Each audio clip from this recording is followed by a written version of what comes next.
Puji Tuhan, silakan duduk saudara. Puji Tuhan, shalom. Apa kabar? Saudara bersuka cita? Baik, puji Tuhan.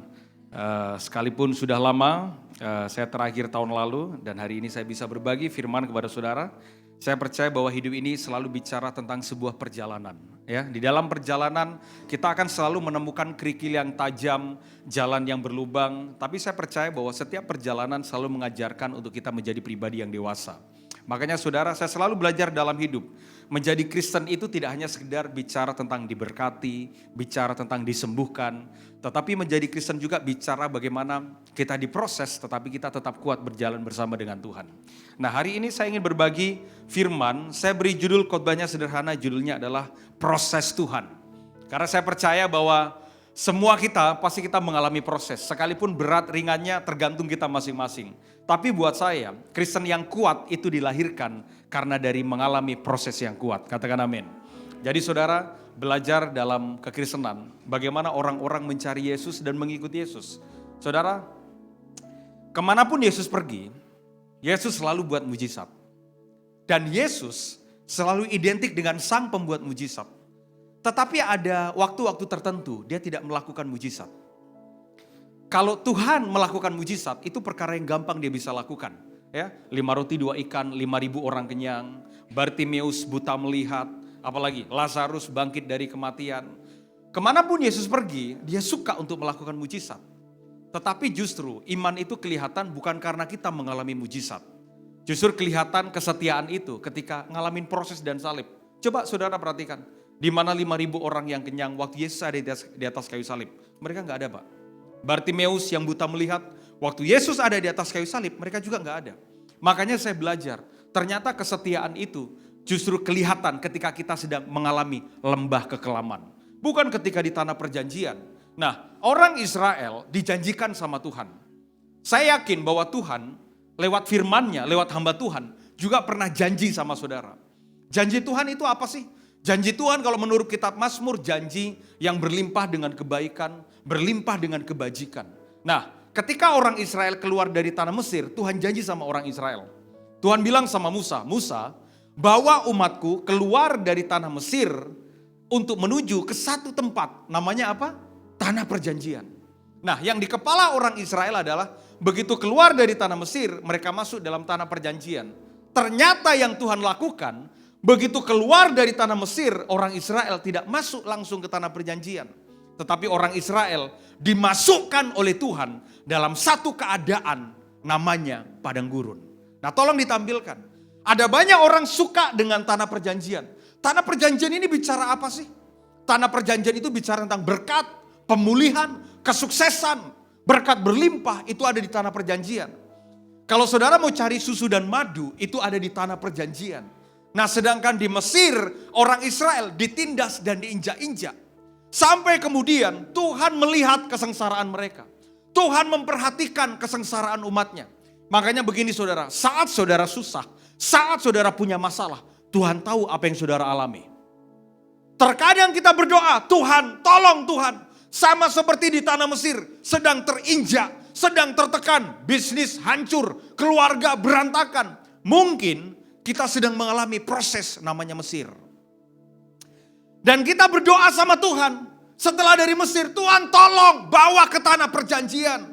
Bawa ke tempat yang berlimpah dengan susu dan madu. Sukses, diberkati, kaya raya, mati masuk surga. Semua orang suka, Pak. Tapi saudara lupa, ketika Tuhan bawa orang Israel keluar dari tanah Mesir, orang Israel tidak langsung menuju ke tanah perjanjian. Tapi Tuhan tempatkan mereka di mana? Padang gurun. Nah, banyak orang, Pak, gak suka dengan satu tempat ini. Namanya apa? Padang gurun. Padang gurun adalah tempat proses Tuhan menyingkirkan semua bentuk manusia duniawi dari orang Israel. Begini saudara, orang Israel 400 tahun mereka ada di tanah Mesir. Tiap hari mereka bergaul dengan orang Mesir. Tiap hari mereka dekat dengan kebiasaan orang Mesir. Dan itu nempel di dalam diri mereka. Makanya orang Israel memang sudah keluar dari tanah Mesir. Tapi orang Israel belum keluar dari mental Mesir. Nah, untuk mengeluarkan mental Mesir itu, maka Tuhan tempatkan orang Israel di satu tempat namanya padang gurun. Begini saudara, ternyata pertobatan itu bukan cuma sekedar kita mengaku Yesus adalah Tuhan dan kita masuk gereja. Di dalam diri manusia kita Pak, ternyata masih banyak mental Mesir. Mental Mesir itu apa sih? Di padang gurun kelihatan mental orang Israel. Orang Israel ketika mereka di padang gurun, mereka takut lapar, mereka takut haus. Dan bukankah banyak orang Kristen takutnya juga begini? Takut lapar, takut haus, padahal minggu ke gereja. Takut masa depan suram, padahal minggu ke gereja. Takut bisnis nanti nggak makan, padahal minggu ke gereja. Makanya banyak orang Kristen itu orang percaya tapi hidupnya kayak nggak percaya sama Tuhan. Oh iya loh, banyak orang Kristen percayanya cuma hari Minggu, tapi tidak dipraktekkan setiap hari untuk mereka hidup dengan iman dan berjalan dengan iman. Makanya orang Israel ketika mereka di padang gurun, mereka kaget. Loh Tuhan, katanya di tanah perjanjian. Kok masuk di padang gurun? Nah padang gurun ini Pak, tempat proses. Dan banyak orang gak suka dengan tempat proses. Saudara percayalah, Tuhan sanggup memberkati saudara. Katakan amin. Tuhan sanggup untuk memberkati saudara. Tetapi sebelum masuk dalam berkatnya, belajarlah rendah hati untuk saudara masuk dalam prosesnya. Baik, ada orang di dalam Alkitab, siapa nama orang ini? Namanya Yusuf. Nah satu kali Yusuf itu dapat mimpi dari Tuhan. Mimpi Yusuf adalah, satu kali ketika dia dapat mimpi, dia bermimpi bahwa bintang bahkan berkas-berkas gandum itu tunduk di hadapan dia. Dan kemudian dia ceritakan mimpi ini kepada saudara-saudaranya. Dia bilang begini sama saudara-saudaranya, kalian tahu gak? Gua dapat mimpi. Mimpinya apa? Aku dapat mimpi, semua berkas-berkas gandum itu tunduk di depanku. Saudara-saudaranya marah. Waduh, ini orang kurang ajar nih. Dapat mimpi tapi mimpinya ke-11 berkas-berkas gandum itu tunduk di depannya dia. Nah saudara, Tuhan itu tidak pernah salah memberikan mimpi. Tapi maaf saudara, jangan gampang ceritakan mimpi itu ke orang lain. Dan lagian begini, ketika saudara punya mimpi, belum tentu orang lain yang mendengar mimpi saudara suka. Zaman sekarang itu Pak, orang itu agak aneh ya. Zaman sekarang itu. Orang itu susah melihat orang senang, tapi senang banget kalau melihat orang susah. Terkadang kita punya mimpi, kita ceritakan ke orang, belum tentu orang suka. Nah hari itu, Yusuf ceritakan mimpinya dia. Siapa sih sebenarnya Yusuf? Tolong bukakan Kejadian pasal 37, yang bersuka cita katakan amin. Kejadian pasal 37 kita akan baca ayat yang ketiga. 1, 2, 3. Israel lebih mengasihi Yusuf dari semua anaknya yang lain. Sebab Yusuf itulah anaknya yang lahir pada masa tuannya. Dan ia menyuruh membuat jubah yang maha indah bagi dia. Jadi ternyata Yusuf itu di rumah itu anak kesayangannya Yakub. Siapa Israel? Israel itu Yakub. Di rumah Yakub itu punya 12 anak laki-laki kesayangan. Dan di antara 12 anak laki-laki kesayangannya Yakub, kesayangannya Israel, Yusuf adalah anak yang paling disayang oleh Yakub. Sampai Alkitab mencatat begini, sebab Yusuf itulah anaknya yang lahir pada masa tuanya, dan ia menyuruh membuat jubah yang maha indah bagi dia. Jadi di antara 12, di antara 11 saudaranya, jubah Yusuf itu yang paling bagus. Tapi sayang, kerennya cuma di rumah. Di rumah Yusuf pakai jubah yang paling indah di rumah. Jadi kalau di rumah dia bisa banggakan jubahnya. Oh lihat loh, jubahku keren. Keren sih, tapi cuma di dalam rumah. Jubahnya keren, tapi cuma di dalam rumah. Nah, banyak orang Kristen itu persis seperti Yusuf. Keren kalau cuma di dalam rumah. Makanya mohon maaf saudara, gereja harus mencetak orang-orang yang tidak jago ibadah, tetapi jago dalam kehidupan. Gereja tidak mencetak orang-orang yang cuma jago mimbar, jago khotbah, tetapi jago dalam hidup. Supaya orang tahu, kerennya bukan cuma di rumah Pak, tapi kerennya juga di luar. Makanya Kristen itu pada akhirnya, bagaimana buah kita di luar jauh lebih penting daripada semua bentuk aktivitas ibadah kita. Aktivitas ibadah Pak capek paling cuma seminggu sekali, ya kan? Mungkin kita ke gereja, saudara ke gereja kan seminggu sekali. Itu pun cuma 2 jam Pak, 2 jam dengar khotbah 1 jam juga pantat udah gatel Pak. Kita kan paling seminggu juga paling cuma 2 jam. Nah, bagaimana kita di luar jauh lebih penting. Nah, Yusuf dia keren, tapi cuma di dalam rumah. Jubahnya bagus, tapi cuma di dalam rumah. Padahal Tuhan kasih mimpi buat Yusuf. Kamu akan jadi orang besar di tanah yang asing. Ketika Tuhan kasih mimpi buat Yusuf. Tapi ternyata saudara, untuk sampai kepada mimpi yang dia impikan dari Tuhan, butuh proses. Ini yang saya percaya. Untuk sampai di tanah perjanjian, akan selalu ada proses namanya padang gurun. Di rumah Yusuf disayang, kebanggaan papa. Di rumah dia dicintai. Di rumah dia pakai jubah yang paling keren. Tapi tujuan Tuhan, Yusuf tidak pakai jubah di rumah. Tapi Yusuf pakai jubah di istana. Apa yang Tuhan lakukan? Mari kita buka saudara. Ini proses Yusuf. Kejadian 37 ayat ke-23. Mari kita baca sama-sama saudara. 1, 2, 3. Baru saja Yusuf sampai kepada saudara-saudaranya. Mereka pun menanggalkan jubah Yusuf. Jubah maha indah yang dipakainya itu. Sebentar. Jubah itu dipakai di mana? Di dalam rumah. Di dalam rumah jubahnya yang paling bagus. Makanya jangan cuma keren kalau di dalam rumah. Kalau di dalam gereja. Pak keren banget kalau angkat tangan. Jangan cuma di dalam gereja Pak. Kristen itu biasanya rohani di dalam rumah Tuhan. Tapi berantakan di luar rumah Tuhan. Tapi saya berdoa. Saudara bukan orang yang jago ibadah. Tapi saudara orang yang jago dalam hidup. Apalagi bermasyarakat. Apalagi berkeluarga. Dalam dunia kerja. Katakan amin. Yusuf memang di rumah dia anak kesayangan. Tapi Tuhan punya tujuan atas Yusuf. Kamu tidak bersinar di rumah. Tapi kamu bersinar untuk satu bangsa. Dan apa yang Tuhan lakukan? Jubah indahnya Pak. Tiba-tiba hari itu Tuhan proses Yusuf lewat saudara-saudaranya. Saudara-saudaranya gak suka. Terkadang ketika kita pakai sesuatu belum tentu orang suka. Apa yang dilakukan oleh saudara-saudaranya? Dan mereka, ayat 24 kita baca sama-sama saudara. 1, 2, 3. Dan mereka membawa dia dan melemparkan dia ke dalam sumur. Sumur itu apa? Kosong, tidak berair. Bayangkan, di rumah dia disayang. Di rumah kebanggaan.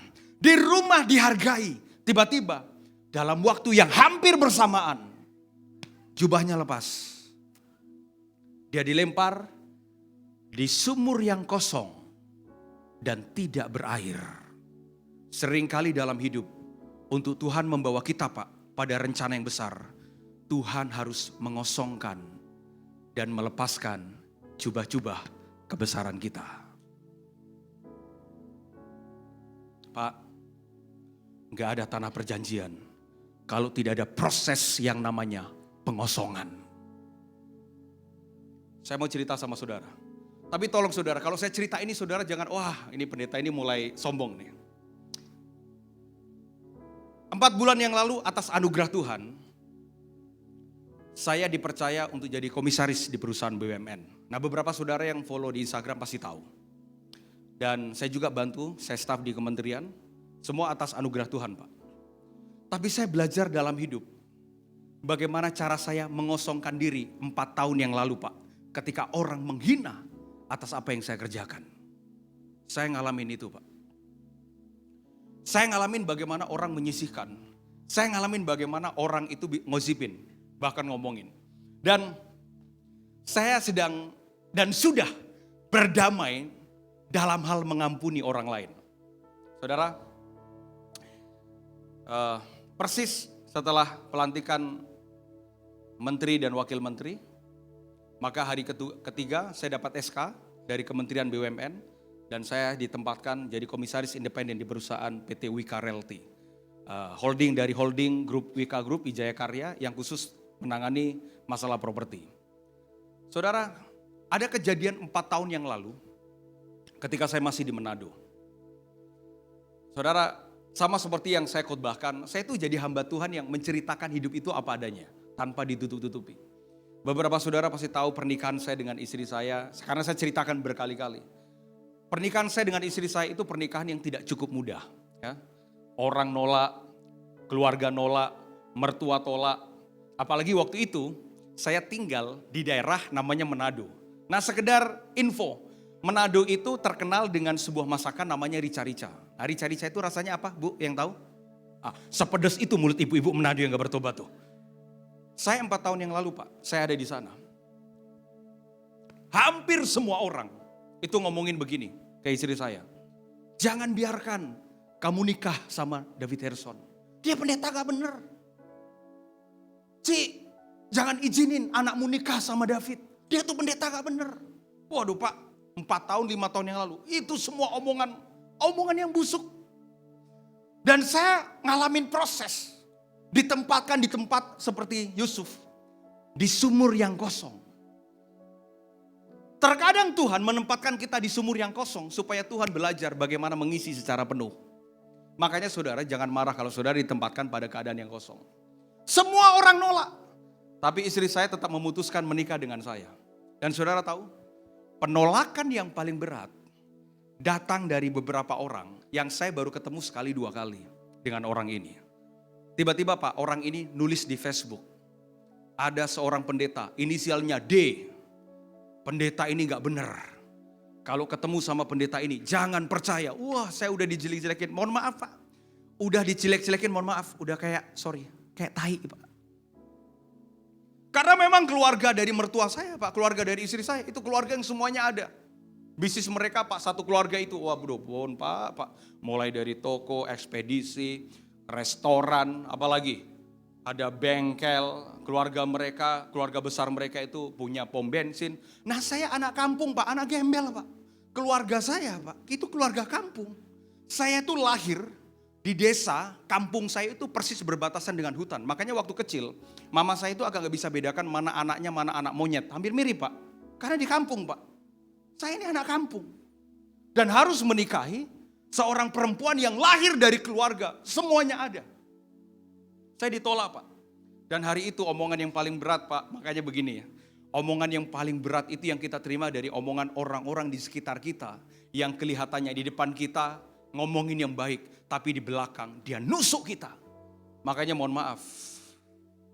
Hati-hati dengan orang yang ngomongin emas di depanmu, tapi ngomongin kotoran di belakangmu. Saya diomongin, dijelek-jelekin. Satu orang ini, saya nggak tahu. Saya nggak pernah buat salah sama dia. Tapi dia jelekin saya Pak. Dia jelekin saya. Udah sejelek-jeleknya lah. Tiba-tiba 4 bulan yang lalu, saya dapat SK. Saya baca SK dari Kementerian BUMN. Begitu saya ditempatkan jadi komisaris independen di perusahaan PT Wika Realty. Saya langsung cek Pak.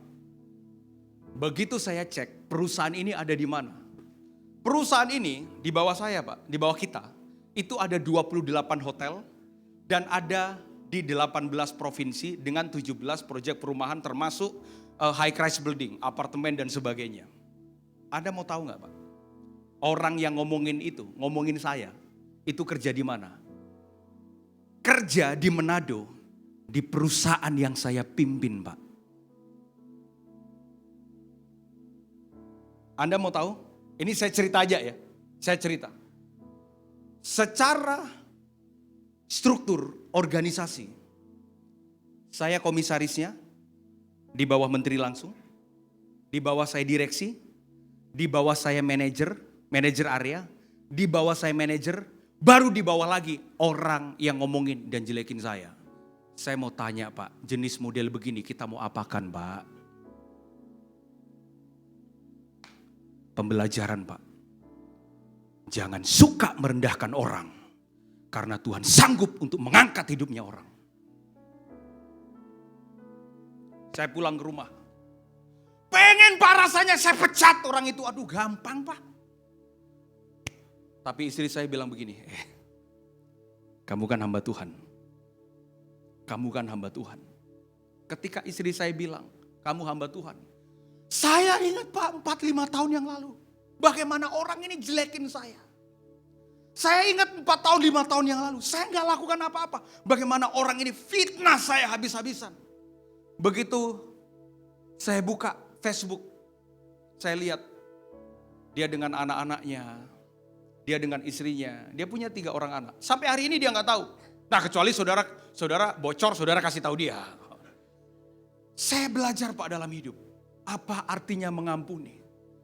Terkadang Tuhan bawa kita di sumur yang kosong. Tuhan pertemukan kita dengan orang-orang yang sama seperti apa yang dilakukan terhadap Yusuf. Orang-orang yang sepertinya jahat. Untuk membawa kita pada rencana Tuhan. Makanya begini Pak. Orang Kristen kalau dia diurapi, dia akan melihat orang yang jahat atas hidupnya dia. Bukanlah orang yang jahat. Karena dia percaya apapun orang itu pasti ada rencana Tuhan yang akan membawa pada kebaikan dan pada berkat Tuhan. Makanya kita gak akan benci Pak sama orang. Gak akan pernah benci. Saudara tahu apa yang saya lakukan atas orang ini? Saya telepon teman saya dan teman saya telepon dari Manado. Waduh bro pastor, selamat ya dapat jabatan ya. Saya bilang sama teman saya lebih penting saya jadi hamba Tuhan lah. Itu cuma bonus. Selamat ya. Terus teman saya Pak bilang begini. Bro tahu gak yang dulu jelekin bro? Iya gua tahu. Bro tahu dia kerja di mana? Iya gua tahu. Udah bro pecat aja bro. Makanya hati-hati dengan teman-teman yang suka ngasih kompor-kompor yang panas. Saudara, pengen rasanya saya pecat dia Pak. Loh, tergantung saya dong. Saya kan pimpinan yang baru. Tapi saudara, dulu dia tulis di Facebook, dia jelekin saya. Saya balas Pak, tulis juga di Facebook. Loh, boleh dong Pak balas Pak? Boleh gak? Boleh gak kita balas? Boleh gak kita balas? Boleh gak? Boleh, siapa bilang gak boleh? Saudara mau tahu gak? Saya balas apa atas hidupnya dia? Dia langsung teriak, saya Pak. Anaknya siapa ini? Bapaknya mana? Bapak emaknya? Dia langsung dia teriak. Boleh gak kita balas orang? Loh, boleh dong. Siapa bilang gak boleh? Tapi cara balasnya Pak, harus beda. Anda tahu? Dia tulis dan dia jelekin saya. Dia ngomongin saya Pak, udah seperti sampah. Saya balas Pak, saya tulis juga di Facebook. Teruntuk orang yang ngomongin saya dan ngejelekin saya. Saya tahu Anda secara detail 4 tahun yang lalu. Dan saya tahu Anda kerja di perusahaan yang saya pimpin. Saya janji, yang pertama, saya tidak akan pecat Anda. Teman saya Pak di Manado itu udah telepon. Bro, dia so sakit perut. Maksudnya sakit perut Pak. Pikirnya saya mau pecat. Oh enggak Pak. Saya balas tulisan di Facebook. Saya janji, saya tidak akan pecat Anda. Dan yang kedua Pak, kalau Anda kerja bagus, saya janji, saya akan naikkan jabatan Anda. Setiap yang orang lakukan jahat kepada kita, balas dengan cara mengasihi dan memberkati. Itu baru namanya orang Kristen. Jangan cuma mengampuni tapi gak balas. Ada orang yang mengampuni, tapi ketemu gak mau. Pak, kita harus balas Pak. Dengan kebaikan dan berkat Tuhan. Katakan amin. Ini kayaknya gak suka balas nih orangnya di sini nih kayaknya. Oh ya Pak. Percayalah Pak, kalau Anda baik, ada berkat yang terbaik. Nah hari itu Yusuf, dia ditelanjangi. Anda mau tahu nggak proses Yusuf itu seperti apa? Tolong bisa ditampilkan. Coba lihat. Di rumah, dia anak kesayangan. Tapi tujuan Yusuf dari Tuhan bukan besar di rumah. Bukan. Tujuan Tuhan atas Yusuf bukan besar di rumah. Tapi besar untuk bangsa. Makanya jangan cuma keren di rumah namanya gereja. Enggak. Tapi keren juga Pak di luar sana. Anda adalah orang yang diurapi Tuhan. Katakan amin. Tuhan punya tujuan Pak yang besar atas satu bangsa. Tapi Tuhan susah untuk bawa ke sana. Kalau Yusuf tidak diproses lebih dahulu. Makanya setiap proses yang saudara alami hari ini. Untuk membawa saudara pada berkat yang berlimpah yang datang dari Tuhan. Tepuk tangan buat Tuhan. Jangan marah dengan orang yang menelanjangi saudara. Jangan marah dengan orang yang buang saudara. Jangan marah. Karena mungkin orang-orang seperti mereka yang jahat atas hidup saudara diizinkan oleh Tuhan untuk membawa saudara pada rencana Tuhan. Dengarkan saya saudara, Anda bisa gagal tapi tidak pada rencana Tuhan atas hidupmu. Anda bisa disalahkan tetapi Anda tidak akan pernah bisa dikalahkan untuk sampai kepada rencana Tuhan. Nah Yusuf ketika dia diproses, dia tetap jadi orang yang baik Pak. Bayangkan di rumah. Dia udah nyaman di rumah, tapi cuma pakai jubah rumah. Tuhan proses Yusuf. Dia ditelanjangi, dia dibuang, dia dijual. Gak cuma dibuang, gak cuma dijual Pak. Di rumah Potifar, dia hidup benar, dia difitnah. Apa yang dia lakukan? Dia tidak mempertahankan harga dirinya. Dia tetap ikuti prosesnya Tuhan. Sampai kemudian dia dipenjara di bawah tanah. Ketika dipenjara di bawah tanah, orang akan bilang, rencana Tuhan apa sampai dipenjara? Tapi dengarkan saya saudara, Tuhan kalau punya rencana atas hidup seseorang, dia bisa balikkan keadaan dalam waktu semalam.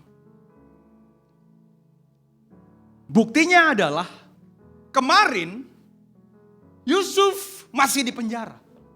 Tapi tiba-tiba Pak hari ini Yusuf sudah ada di istana.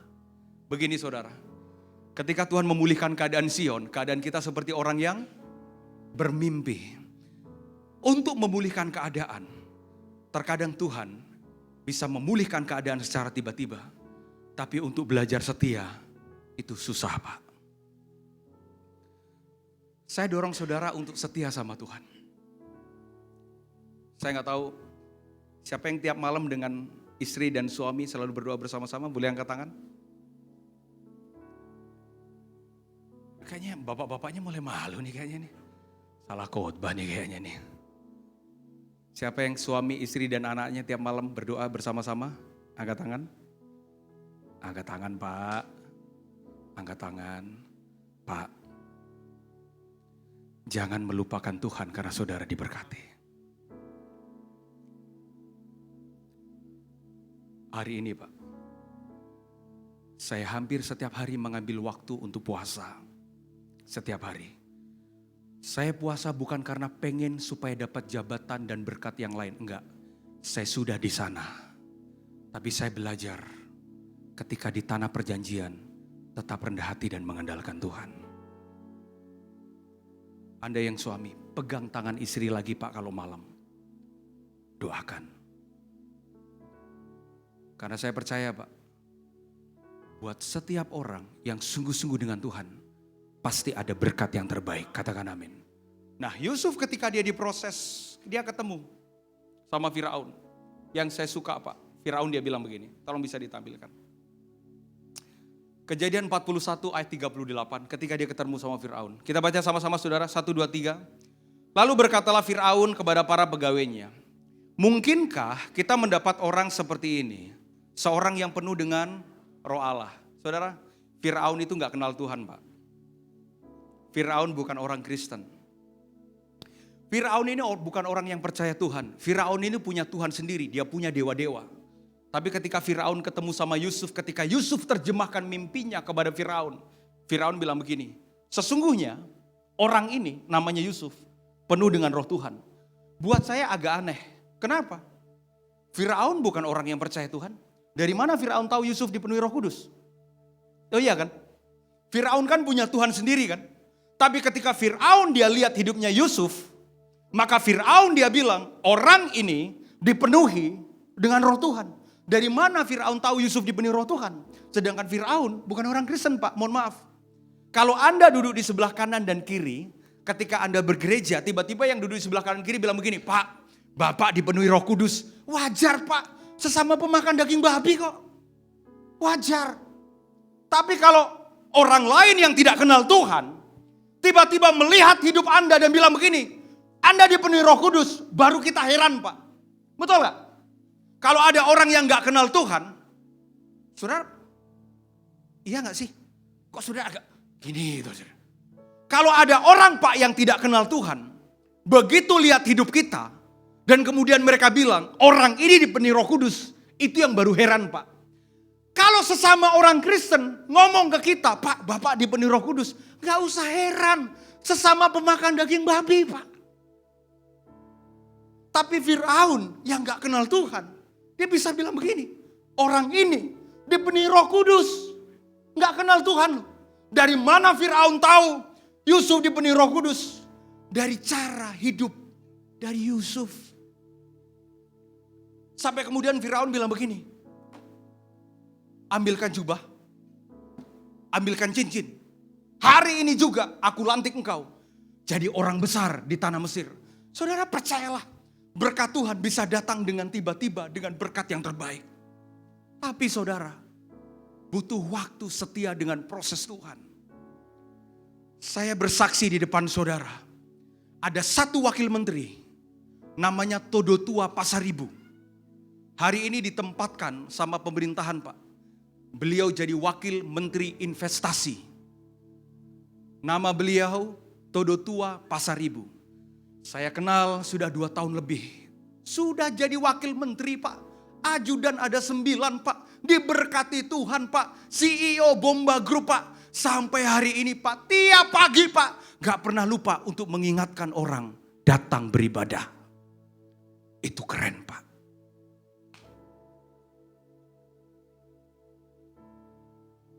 Saya belajar Pak dari abang saya ini Pak. Sudah jadi wakil menteri. Sudah sangat diberkati. Kurang apa lagi? Tapi setiap pagi Pak, selalu saya terima pesan setiap hari Minggu pagi. Selamat beribadah. Jangan lupa beribadah. Sampai detik hari ini Pak, beliau gak pernah lupa mengingatkan orang untuk datang beribadah. Yusuf ketika dia jadi orang besar, dia tetap setia sama Tuhan. Pesan saya sederhana Pak. Orang yang setia sama Tuhan pasti ada berkat yang terbaik. Tepuk tangan buat Tuhan. 1-2 menit lagi. Apa buktinya Yusuf jadi orang yang baik? Ketika dia sudah jadi raja kedua di tanah Mesir, dia ketemu sama saudara-saudaranya. Saudara-saudaranya yang jual dia. Saudara-saudaranya Pak yang fitnah dia. Saudara-saudaranya yang telanjangi dia. Apa yang dilakukan oleh Yusuf? Tolong bisa ditampilkan. Wow, that's my point. Kejadian 50 ayat terakhir. Wow, kita baca sama-sama saudara. 1, 2, 3. Memang kamu telah mereka-rekakan yang jahat terhadap aku. Tetapi Allah telah mereka-rekakannya untuk kebaikan. Dengan maksud melakukan seperti yang terjadi sekarang ini. Yakni memelihara hidup suatu bangsa yang besar. Dia ngomong ini Pak. Ke depan di depan saudara-saudaranya yang sudah jual dia.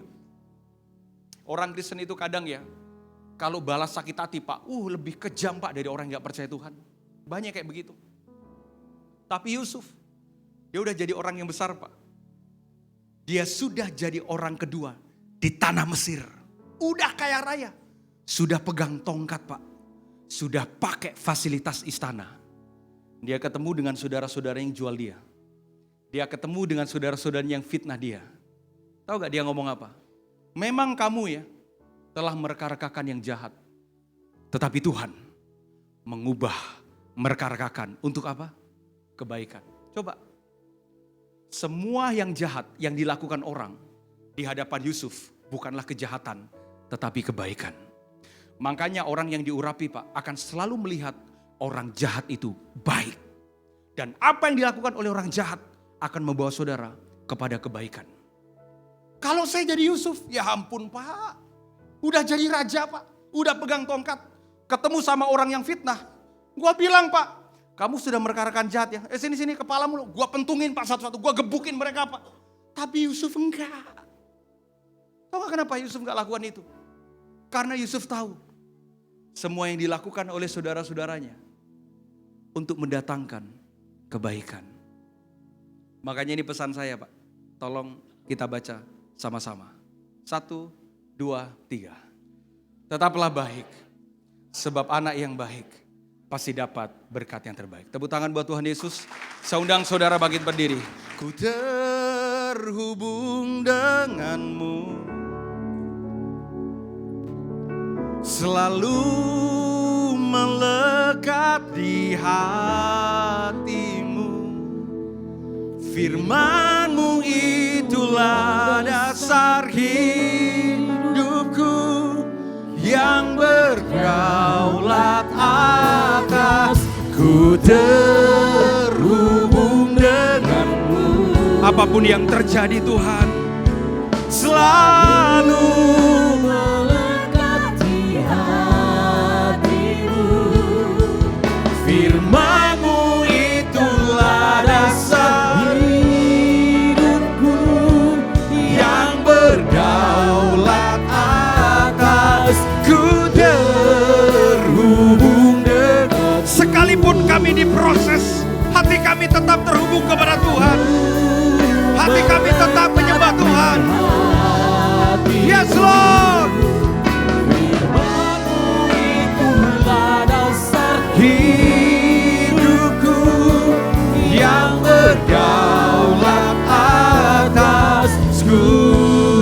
sambil mengangkat tangan di hadapan Tuhan.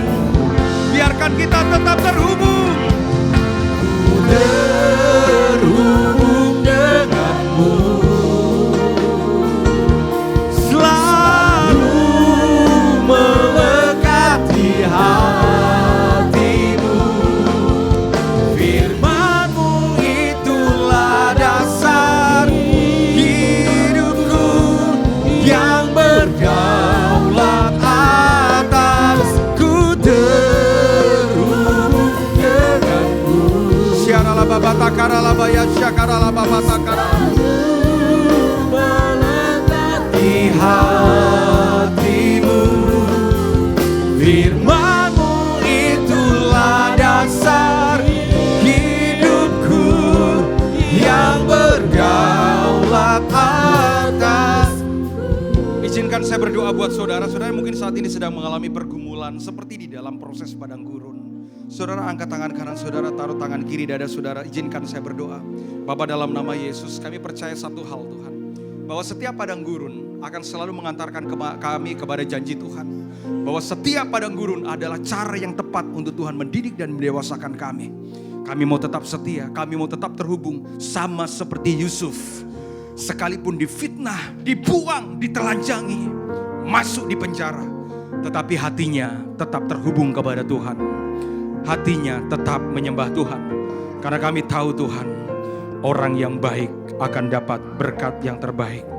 Bapa, kami mengampuni orang yang jahat kepada kami.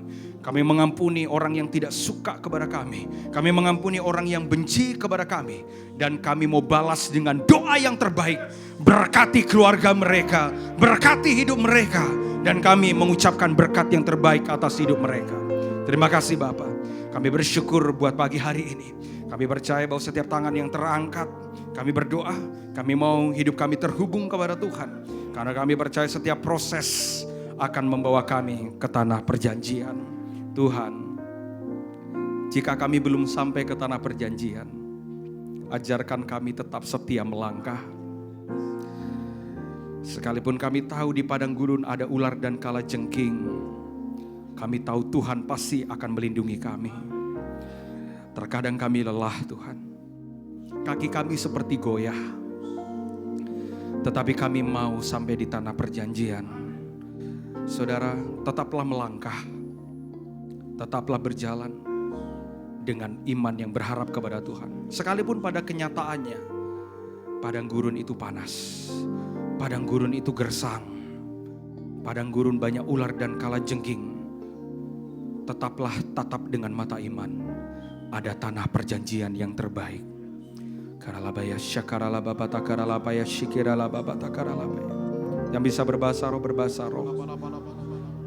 Mari menyembah, mari bersyukur. Karala babata karalabaya syakarala babata. Kami mau tetap setia berjalan bersama dengan Tuhan. Terima kasih Tuhan. Terima kasih Tuhan Yesus. Dalam nama Yesus. Hamba berdoa Tuhan dengan kemurahan-Mu. Setiap tangan yang terangkat Tuhan, Engkau tolong mereka Tuhan. Hamba saat ini berdoa untuk yang saat ini sedang punya tugas tanggung jawab dan Tuhan beri kepercayaan sebagai seorang suami. Tuhan tolong kami Tuhan. Kami punya tanggung jawab terhadap anak dan istri kami. Tuhan tolong kami. Agar kami sebagai laki-laki, kami punya kaki yang kuat. Kami punya tangan yang tetap terangkat menyembah. Sekalipun kami harus bertanggung jawab. Kami harus bekerja. Terkadang kami harus membanting tulang. Tapi kami percaya Tuhan, ada tanah perjanjian untuk keluarga kami. Terima kasih Bapa. Kami bersyukur dan berdoa. Kami terima dengan iman. Kami orang yang merdeka. Dalam nama Tuhan Yesus. Haleluya. Yang sama-sama diberkati. Sama-sama katakan amin. Beri tepuk tangan yang terbaik buat Tuhan Yesus. Mari angkat tangan kita. Terimalah berkat Tuhan. Kasih karunia yang berlimpah-limpah daripada Allah Bapa dalam Anak yang tunggal Yesus Kristus. Persekutuan yang manis dengan Roh Kudus menyertai kita semua. Mulai hari ini sampai Tuhan Yesus datang menjemput kita di awan-awan dan bahkan sampai selama-lamanya. Yang percaya bersama-sama katakan amin. Tuhan